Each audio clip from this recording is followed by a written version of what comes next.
उत्तराखंड लोक सेवा आयोग द्वारा आयोजित प्रवक्ता भर्ती स्क्रीनिंग परीक्षा की तैयारी का ये वीडियो नंबर 3 है और इस वीडियो में हम पढ़ने जा रहे हैं राष्ट्रीय ज्ञान आयोग, राष्ट्रीय शैक्षिक अनुसंधान एवं प्रशिक्षण परिषद, राष्ट्रीय अध्यापक प्रशिक्षण परिषद और विश्वविद्यालय अनुदान आयोग के बारे में विस्तृत जानकारी। इन टॉपिक से कुछ इस तरह के प्रश्न पूछे जा सकते हैं। किस आयोग की सिफारिशों के आधार पर भारत में शिक्षा का अधिकार कानून लाया गया? राष्ट्रीय अध्यापक शिक्षा नियमावली किस वर्ष प्रख्यापित की गई? पूर्वोत्तर राज्यों के लिए एनसीईआरटी का क्षेत्रीय शिक्षा केंद्र किस शहर में स्थापित किया गया है? विश्वविद्यालय अनुदान आयोग के प्रथम अध्यक्ष कौन थे?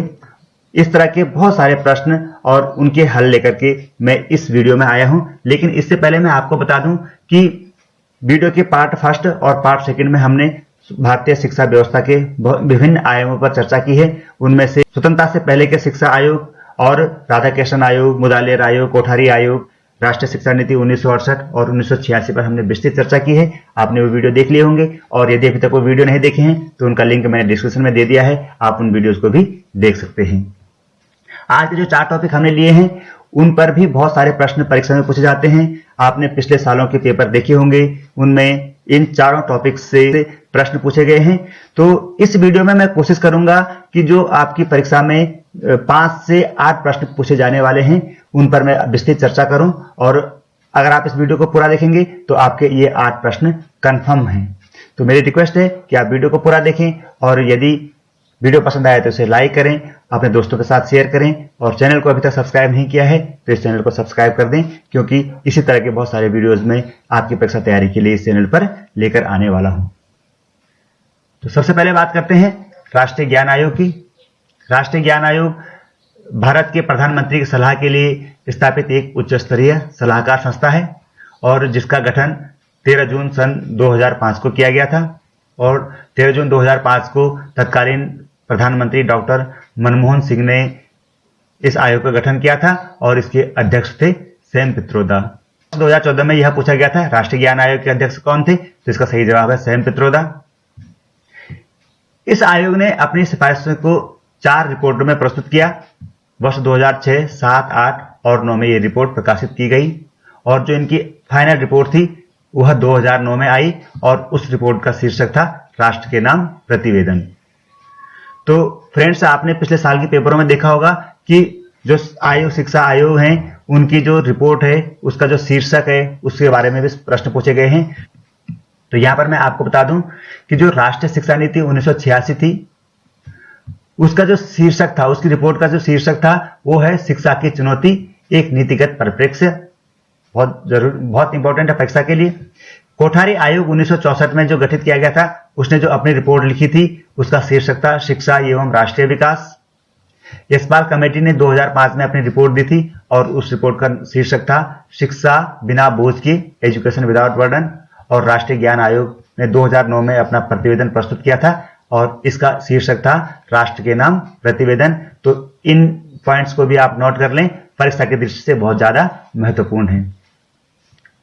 राष्ट्रीय ज्ञान आयोग की अगर हम बात करें तो यह 2005 में गठित किया गया था, 3 वर्ष के लिए गठित किया गया था 2005 से 2008 तक, लेकिन इसे 1 साल के लिए विस्तारित किया गया, यानी इसका कार्यकाल 2009 तक रहा। राष्ट्रीय ज्ञान आयोग ने ज्ञान के जो 5 प्रमुख क्षेत्र थे जिन पर अपना ध्यान केंद्रित किया, तो वो 5 क्षेत्र थे ज्ञान की सुलभता, ज्ञान के सिद्धांत, ज्ञान की रचना, ज्ञान का उपयोग और ज्ञान प्रदान करने की व्यवस्था। तो ये 5 बिंदु थे जिन पर फोकस करके राष्ट्रीय ज्ञान आयोग ने अपनी सिफारिश प्रस्तुत की। ज्ञान आयोग के सदस्यों की बात करें तो इसमें एक अध्यक्ष और 7 सदस्य थे, यानी अध्यक्ष सहित कुल 8 सदस्य थे। शिक्षा का अधिकार जो कानून बनाया गया है वह मुख्यतः राष्ट्रीय ज्ञान आयोग की सिफारिशों पर ही आधारित है। राष्ट्रीय ज्ञान आयोग की एक और सिफारिश थी कि कक्षा 1 से ही मातृभाषा के साथ साथ अंग्रेजी विषय भी अनिवार्य रूप से पढ़ाया जाए। राष्ट्रीय मूल्यांकन निकाय की स्थापना का भी इन्होंने सुझाव दिया था और जिसे कि अब नई शिक्षा नीति 2020 में स्वीकार कर लिया गया है और राष्ट्रीय मूल्यांकन निकाय खोला जाएगा जिसका नाम होगा परख। तो इसको भी आप ध्यान रखेंगे कि राष्ट्रीय मूल्यांकन निकाय जो कि 2020 की शिक्षा नीति में गठित किया जा रहा है, इसको खोलने का सुझाव भी राष्ट्रीय ज्ञान आयोग ने दिया था। तो फ्रेंड्स, 2020 में जो नई शिक्षा नीति आई है उसके संबंध में बहुत सारे प्रश्न आपसे पूछे जाने वाले हैं। तो राष्ट्रीय शिक्षा नीति 2020 पर मैं एक अलग से वीडियो लेकर के आऊंगा जो कि आपके लिए बहुत ज्यादा उपयोगी होगा, तो आप उस वीडियो को भी जरूर देखिएगा। राष्ट्रीय ज्ञान आयोग ने अपनी एक और सिफारिश दी थी कि जो व्यावसायिक शिक्षा होती है उसको व्यावसायिक शिक्षा के स्थान पर कौशल विकास नाम दिया जाना ज्यादा उचित होगा। और एक और महत्वपूर्ण सिफारिश राष्ट्रीय ज्ञान आयोग की थी कि जो विद्यार्थियों की जो परीक्षाएं होती हैं उसमें अंतिम परीक्षा के आधार पर ही रिजल्ट न बनाया जाए, तो आंतरिक मूल्यांकन के रिजल्ट को भी फाइनल रिजल्ट में शामिल किया जाए और यह आंतरिक मूल्यांकन मिनिमम 25% तक होना चाहिए। राष्ट्रीय ज्ञान आयोग के सदस्यों के बारे में प्रश्न पूछा जा सकता है। कुछ इस तरह से प्रश्न हो सकता है कि 4 लोगों के नाम दिए गए हैं, उनमें से 3 तो राष्ट्रीय ज्ञान आयोग के सदस्य हैं लेकिन चौथे नहीं हैं और आपको उसी नाम को छांटना है जो राष्ट्रीय ज्ञान आयोग का सदस्य नहीं है। तो राष्ट्रीय ज्ञान आयोग के सदस्यों पर भी आपको एक नजर डालनी चाहिए। अशोक शेखर गांगुली, दीपक नैयर, नंदन नीलेकणी, पद्मनाभन बलराम, अमिताभ मट्टू, सुजाता रामदुरई और जयंती घोष राष्ट्रीय ज्ञान आयोग के सदस्य थे। इनमें से नंदन नीलेकणी ने इस्तीफा दिया था क्योंकि उन्हें बाद में राष्ट्रीय पहचान प्राधिकरण का अध्यक्ष नियुक्त किया गया था। और एक और महत्वपूर्ण प्रश्न यह आ सकता है कि राष्ट्रीय ज्ञान आयोग के सदस्यों में कौन कौन सी महिलाएं थी, तो इनमें हैं जयंती घोष और सुजाता रामदुरई। अब बात करते हैं राष्ट्रीय शैक्षिक अनुसंधान एवं प्रशिक्षण परिषद यानी एनसीईआरटी पर। तो एनसीईआरटी स्कूल शिक्षा से संबंधित शैक्षिक मामलों पर केंद्र और राज्य सरकारों को सहायता प्रदान करने और उन्हें सुझाव देने के लिए एक शीर्ष संसाधन संगठन है। प्रश्न इस तरह से पूछा जा सकता है एनसीईआरटी पर कि इसका गठन कब किया गया। तो एनसीईआरटी का गठन हुआ है 1 सितंबर 1961 को और यह एक स्वायत्त शासित संस्था है।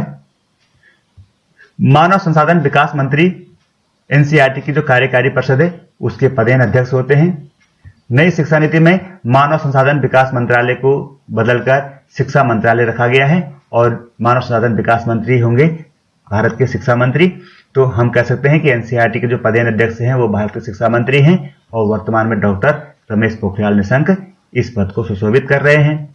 तो एनसीईआरटी के गठन के समय भारत में 7 संस्थाएं शिक्षा के लिए काम कर रही थी। इन 7 संस्थानों को एकीकृत करके एनसीईआरटी का गठन किया गया।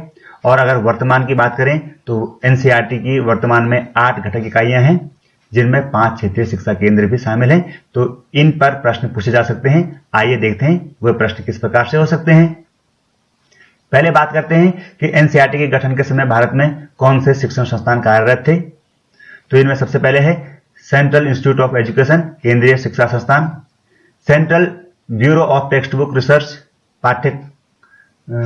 पाठ्य पुस्तक अनुसंधान ब्यूरो, central bureau of educational and vocational guidance शैक्षिक और व्यावसायिक निर्देशन ब्यूरो, the directorate of extension programme for secondary education माध्यमिक शिक्षा के प्रसार के लिए निदेशालय, national institute of basic education, the national fundamental education centre और the national institute of the audio video education.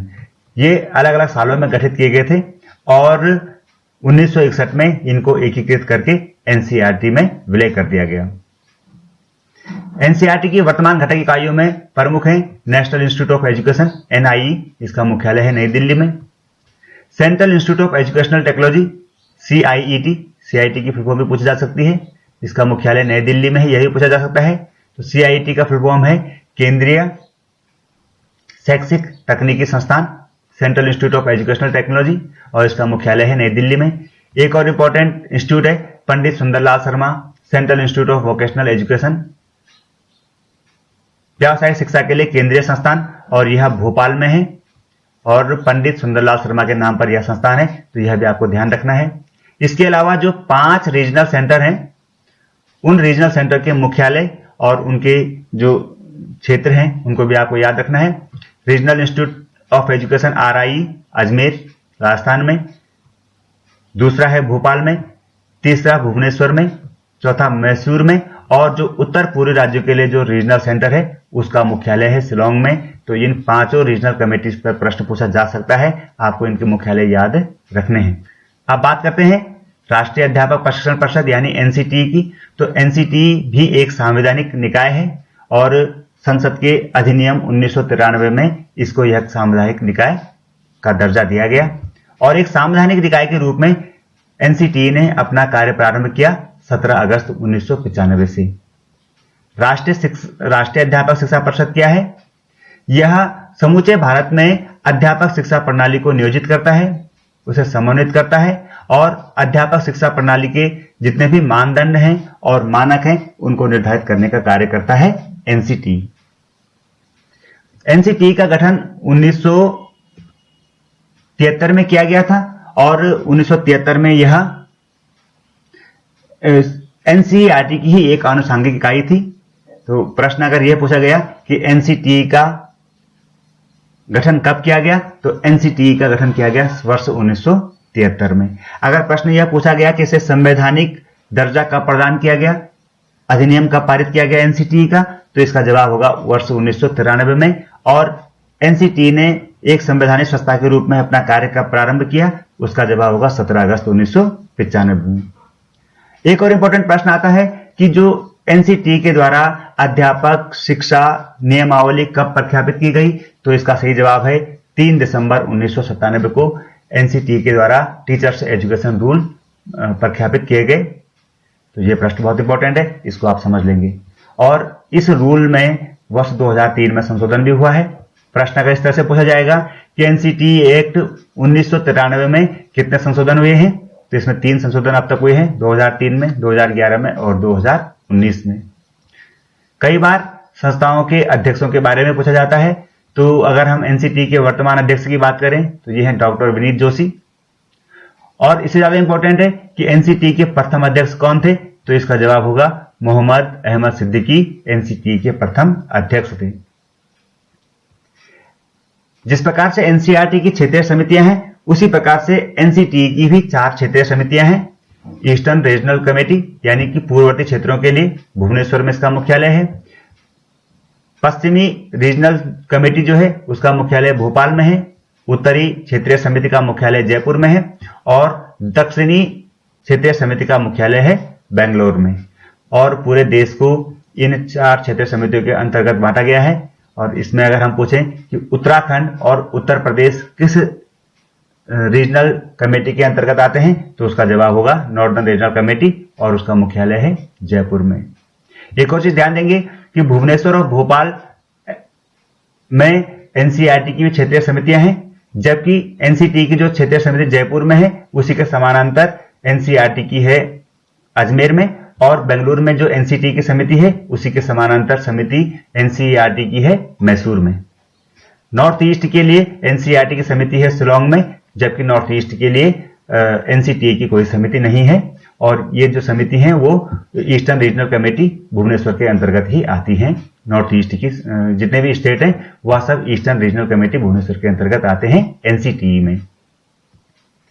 आइए अब बात करते हैं विश्वविद्यालय अनुदान आयोग की। तो विश्वविद्यालय अनुदान आयोग के बारे में हमने राधाकृष्णन आयोग के बारे में जब पढ़ा था तब भी हमने चर्चा की थी और इसको 1956 में एक संवैधानिक निकाय के रूप में दर्जा प्रदान किया गया था।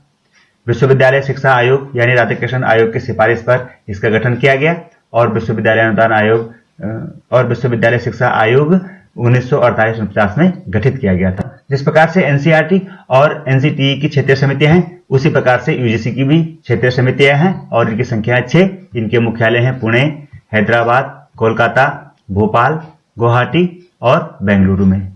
तो एक और चीज आप यहां पर नोट करेंगे कि भोपाल एक ऐसा शहर है जिसका क्षेत्रीय केंद्र, जिसका एनसीईआरटी का भी क्षेत्रीय केंद्र, एनसीटी का क्षेत्रीय केंद्र और यूजीसी तीनों का क्षेत्रीय केंद्र भोपाल में है। तो इसलिए आप इस प्रश्न को भी नोट करेंगे। विश्वविद्यालय अनुदान आयोग की अगर हम मुख्य कार्यालय की बात करें तो यह नई दिल्ली में है। इसके वर्तमान अध्यक्ष हैं डीपी सिंह। और महत्वपूर्ण प्रश्न है कि यूजीसी के प्रथम अध्यक्ष कौन थे, तो इसका सही जवाब है डॉक्टर शांति स्वरूप भटनागर, जो कि एक प्रसिद्ध वैज्ञानिक भी थे। और एक और महत्वपूर्ण प्रश्न फिर से 2020 की जो शिक्षा नीति है उससे संबंधित है कि 2020 की जो शिक्षा नीति है उसमें यह सुझाव दिया गया है कि यूजीसी और एआईसीटीई आदि को विलय करके एक उच्च शिक्षा आयोग गठित किया जाए। तो प्रश्न इस प्रकार से हो सकता है कि यूजीसी और एआईसीटीई को विलय करने के बाद भारत में कौन सा नया शिक्षण संस्थान खोला जाएगा, तो उसका जवाब होगा भारतीय उच्च शिक्षा आयोग।